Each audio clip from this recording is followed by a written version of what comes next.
ibinebenta na ng kanilang ari-arian dahil dito. Binabato ngayon ng ilang netizens ang social media influencer couple na sina Wamos Cruz at Antoinette Gale.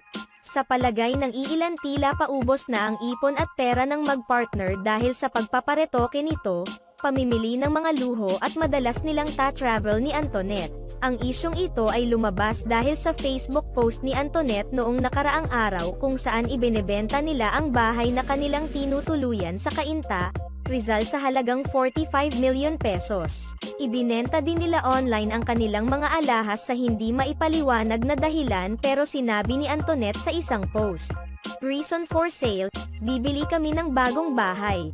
Wag po tayo ma-issue." Pero hindi pa rin tumigil ang ilang netizens sa kanilang espekulasyon.